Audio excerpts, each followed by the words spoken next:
Hi everyone, welcome to Israel in 2020. This is a new monthly series put on by the Ta'on group in the States, Hayati and the Here and There Club. My name is Oren. With my partner Balak, we're putting together a monthly series to help people prepare themselves and set themselves up for success in everyday life in Israel. Talking about all the different aspects of what it means to live in Israel, and especially as immigrants by choice. With us today to start off our series is Ambassador Michael Oren. Very happy to have you here. Glad to be with you, Jay. Michael's going to be talking about current events. We're certainly not for lack of current events nowadays here in Israel and the world. If anything, we'll try to condense it in as little time as possible here. But talking about public service and your, not just your background, but your role in that as an immigrant, but an immigrant by choice, yourself in public service. So to get started, with all that's going on here, just a week ago, we saw the Prime Minister arraigned in court on 3 accounts while also building a unity government. As a historian, specifically a historian of Israel, as well as someone who served as a member of Knesset in under a Netanyahu government, what are your initial thoughts? This is a very tragic, very sad issue. First time in Israel's history that a sitting prime minister has been indicted, is appearing in court, defending himself against multiple charges of breach of faith and fraud and bribery. So it's a sad day. And how you cut it, whether you think he's innocent, guilty, whether he has the right to prove his innocence, it is tragic. The government itself, fundamental changes to Israel's basic laws. We're talking about a constitution like Great Britain, a collection of basic laws. But some of these changes have been deep-seated, and it'll be difficult to reverse them. And among the changes are those which allow basically 2 prime ministers to serve at the same time. You have a shadow prime minister. You have half of the government are ministers who are responsible only to one prime minister and not to both. You have the greatest number of ministers in history, 36 plus 16 deputy ministers. And I got to tell you, that leaves almost nobody left in Knesset to actually pass laws because a minister and deputy minister cannot advance legislation. They can't vote in committee. So who's left? Very difficult.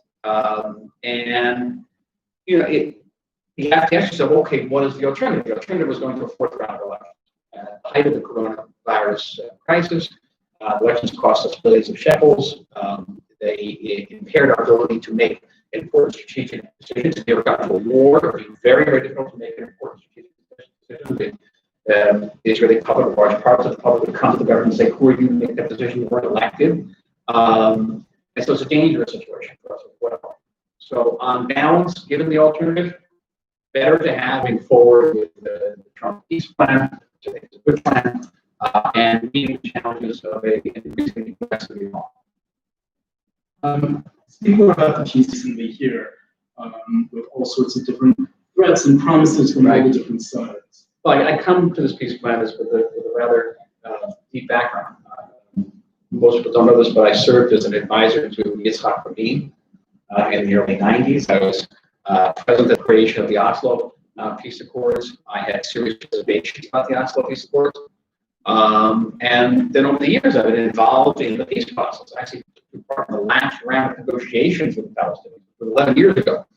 And I've watched peace plans come and go, come and fail.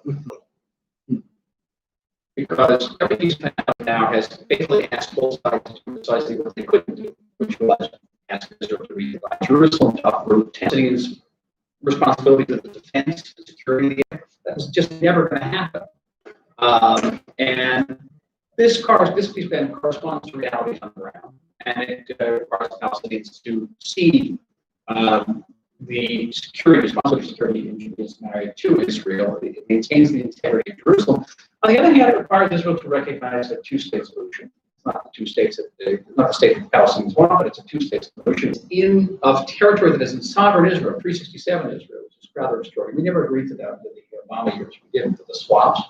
Now, I full disclosure, I was involved as a consultant in the formative period of the peace program, and it reflects, I can think, I say this proudly, some of my input. I think there's a great opportunity here.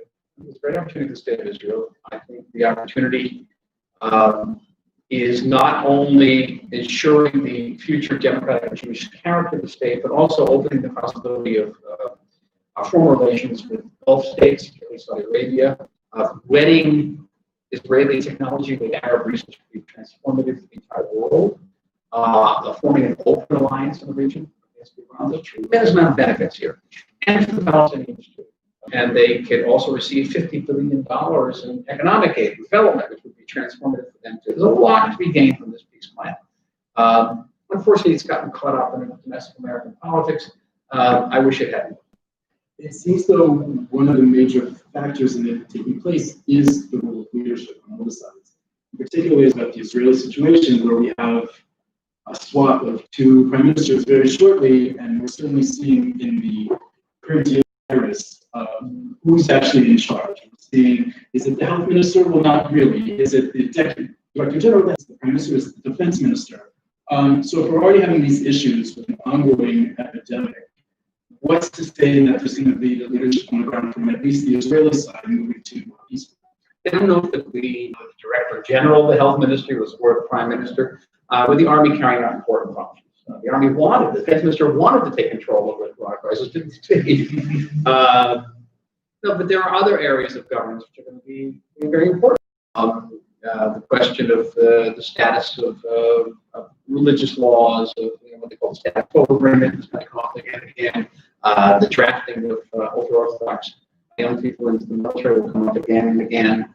And God forbid we actually get into a crisis, a military crisis, which is possible with Iran, as Iran becomes sort of pushed further into a corner by the American sanctions. It may try to get out of the corner by starting a war, and there are indications to that fact. We just recently had a major cyber attack. That's pretty radical stuff. And then we're going to have a situation where we have a prime minister, we're going to have the defense minister, we're going to have two other ministers who are former chiefs of staff, and we'll have a chief of staff. So we're going to have a lot of cooks, stir the broth. Right. And that also leads to one of the things that's come out with these negotiations with the government is not only the potential appointment of Gilad Erdan, who's been a minister as the ambassador to the U.S., but being both the ambassador to the U.S. and to the UN at the same time, which at least from my recollection, has never happened. It has. In the 50s, Abedin was both. Okay. He was both for 9 years. Oh, it was the 1950s. 1950s, so it has not happened in recent memory. And the Prime Minister had to, for want of a better term, pay off prominent Likudniks who couldn't get a role with the government. And I understood that was going to happen. Listen, speak frankly, the role in the UN is not a serious role. Let me explain why. The UN is in session largely for 3 months during the General Assembly. It goes in and votes, gives a speech. It's not a huge drain on your time. The role can be a major platform. The ambassador to the UN has access to the American media, the international media, to outreach to various communities, the American Jewish community. You can make a lot of it, but it's beyond the duties of the ambassador to in the UN itself. Similarly, the role of ambassador to the United States, and every ambassador frames his role differently. I saw myself as ambassador from the people of Israel, as the people of the United States. And if I may say, the current ambassador, for whom I have very high regard, is much more the ambassador of the prime minister to the president and administration, but that's his prerogative. There is not a lot of leeway. That is probably the hardest job in the Israeli diplomatic service. That's one of the hardest jobs, period, because you are the interface between 120 members of Knesset, all the ministers, deputy ministers, 435 members of Congress, the CIA, the Mossad, the Pentagon, and the IDF, the commercial aspects, the Christian communities, the African American communities, Latino communities, the Jewish community, which in itself is just a full-time job, the American media, the Israeli media. It's 24/7. It's 24/7. You have to really focus in a different way, not to. Disappointment is up to the job. Oh, yeah, we'll see. Speaking as your role as former ambassador to the United States, let's take a step back. Not only diplomat, former member of Knesset, also an academic, but as you said, also in public service for many years. What initially brought you interested to get you into public service? Well, certainly coming to Israel. So what got me interested in Israel was from the earliest age, I always wanted to live here. So we had a great reason for it. I grew up from the age of the Six-Day War, which had the impactures of these concentration camps. I grew up in a very anti-Semitic neighborhood. I always had to fight. I was the only Jewish kid in my neighborhood. So I always wanted to live here. And then from a very early age, I wanted to be an ambassador to the United States. When I was 15 when I met the ambassador as part of a Zionist youth group visiting Washington. I shook the hands of the ambassador, a guy named Yitzhak Rabi, who later became a boss. And at that moment, I literally said to myself, okay, that's what I do when I grow up. And I designed a lot of my career path with that goal in mind. Whether it meant going to university, studying op-eds, going to interview on television. They were not easy. A lot of embarrassing moments in that one, and I prefer not to remember, but you learn it, and it's still like any others. Learning about America. It's called Power, Faith, and Fantasy, America in the Middle East, 1976 to the present, and that was almost like a primer for me in the American context. Coming from doing the Army, and serving in paratroopers, becoming an officer in the Israeli Army, and be involved in public affairs. So I felt, this was a long preparation for this job. And then the sense of, the honor of serving, whether it be in Washington or being in Knesset. It doesn't matter, it's not easy. I was the Prime Minister's deputy for diplomacy, and representing Israel on the diplomatic level, was all not easy, but immensely rewarding.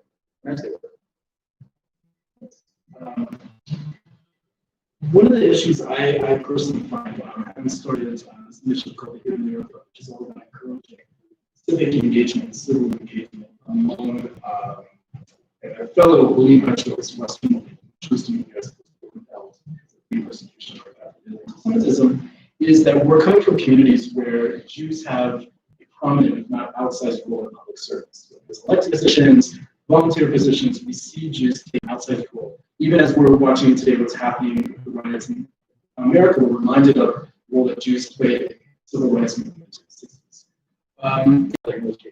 Had been prominent. We had Prime Minister Golda Meir, we had Defense Minister Moshe Aarons, members of Knesset, also on the right and the left.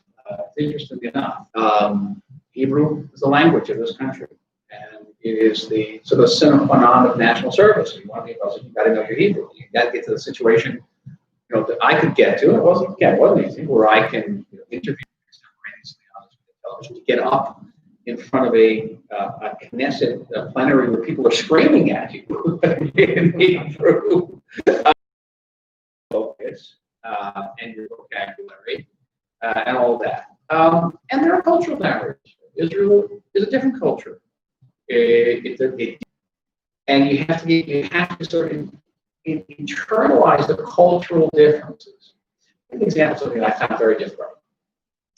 In Knesset, people do scream at each other. And I said, if you didn't have the chairs screwed down, they would throw the chairs at one another. People say terrible things about you. You're a fascist. You're this. You're a bigot. And sit down and have a cup of coffee together. And hug, whatever, And this is very difficult because, okay, what was going on? There was a show. Are we pulling the wool over the eyes of our electorate here? And what does this mean?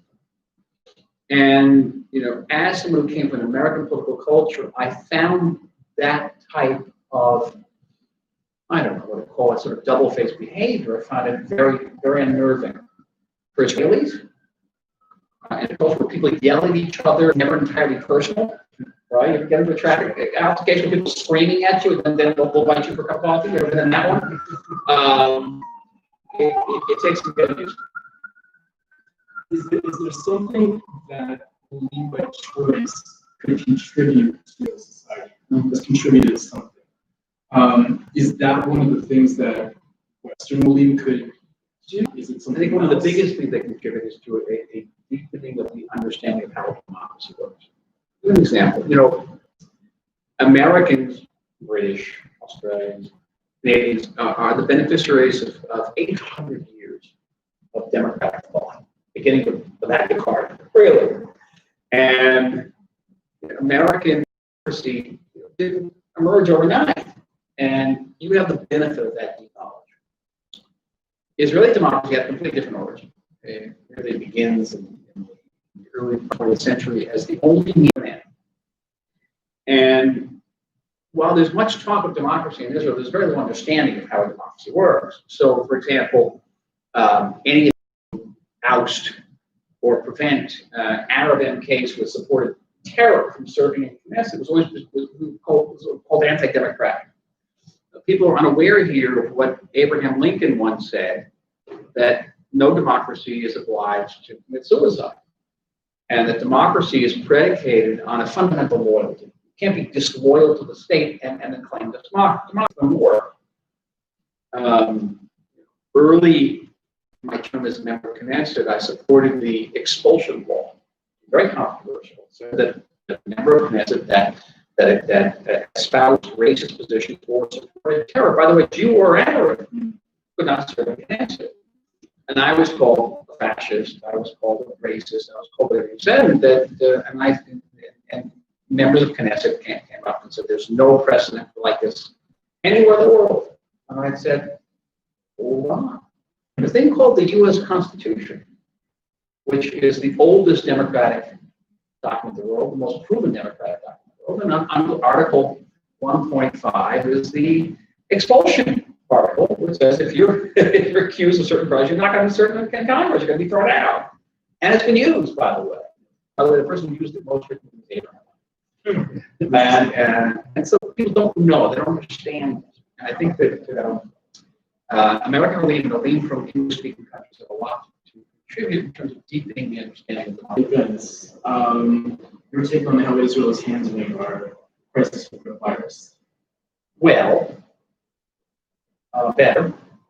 I was saying to you earlier that America is constitutionally ill-equipped to deal with the crisis because the founding fathers of the United States were very concerned about preserving liberty and concerned about preventing power from sort of concentrating in any one body's hands. So they diffused the power, federal power, state power, municipal power, county power.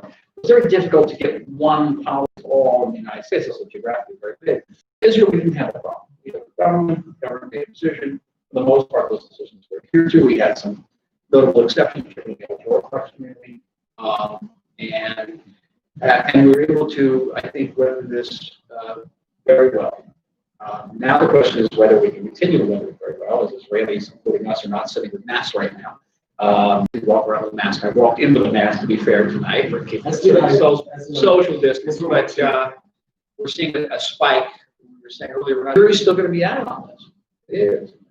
As a member of Knesset, one of the things that I did, I took myself to visit hospitals around the state of Israel. And the picture was remember, firstly, every hospital in the state of Israel collapsed from our handling of the coronavirus, because one of the reasons that the shutdown was so draconian was because we were afraid that the hospital crisis situation would crumble. It was going to be, our fear was justified because the hospital situation was on the verge of crumbling before the crisis. So if we had invested more in emergency care and beds and ventilators, all this before the crisis, the lockdown needn't have been so big. Sure. Certainly, anyone who walks around Israel and sees the donors' names on public hospitals is reminded of that. This is how little national investment there is in that. I did not visit a single hospital that wasn't on the verge of crisis. Amazing. Before we get to some users' questions, what advice do you have for fellow holy choice who are, whether it's in their respective home countries or their... That is that Israel has the deepest and most multifaceted civil society of any democracy in the world. There are more NGOs per capita here than any country. And the Knesset and other public bodies afford a tremendous amount of opportunity for interaction between elected officials and civil society. And Knesset, representatives of NGOs, interest groups come in and scream at us in various committees. And it's very inspiring. That's very inspiring. I say to every, from the United States and elsewhere. Get involved.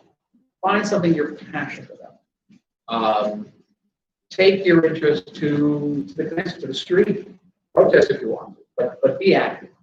Because there's really no limit to the opportunity this country will afford you for that type of activity. We'd like to see if there's any questions. By all means, ask us if you have any questions. Feel free to type them into chat, whether on YouTube or on Facebook. In the meantime, Michael, you mentioned you have a book coming out. I do. So most people maybe not know this about me. They know that I'm fiction and nonfiction writing. My nonfiction writing has been New York Times bestsellers, and I get creamed by the critics. My last book in particular about Israel during the Obama years got absolutely smashed. My fiction has never gotten a bad review, but they have not.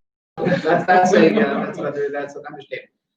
This next book is coming out. It's called The Night Archer and Other Stories. It's a collection of over 50 short stories. It's interesting, Jay, that under Israeli law, if you're a minister, and I was deputy minister for the prime minister, you are not allowed to publish a book. Not publish a book. The notion is that you're not going to exploit your resultant position to advance book sales. But it's coming out as part of a series of Jewish books, so not all the stories are on Jewish themes. We're trying to figure out how to promote the book in September when it comes out, because there's no book doors, as we know. But I'm delighted with this book. I'm immensely proud of it. I guarantee people read it and really enjoy it. It's a surprise. Nice. What inspires you to write fiction? In nonfiction, we know your academic degrees and your background in that. What inspires you? I've been writing fiction since I was a kid, and nothing inspires me. The inspirations come from me. All of a sudden, there's no story. The next section, there is a short story, and then I have no choice but to write it. It's a must. I actually try to put everything aside that I can and sit down. A few more minutes. I want to ask you what's going on, what's your thoughts about what's happening in America? We mentioned the fact that the difficulties in dealing with coronavirus, what's going on the streets tonight, the riot in the United States, it's sort of a perfect storm. With racial tensions meeting economic crisis. Culturally, economically, the police may be closer and close to some of these protesters than the people who are sending the police out to stop the protesters. It's not good. It's not good for Israel strategically. Crisis. And for those of us who are, my family is still there, my extended family, some of them in areas that have been hit by violence. Disturbing.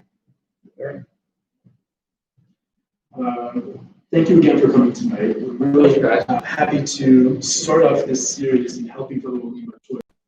One of the, I would say, one of the more successful Sunday public service. Thank you so much.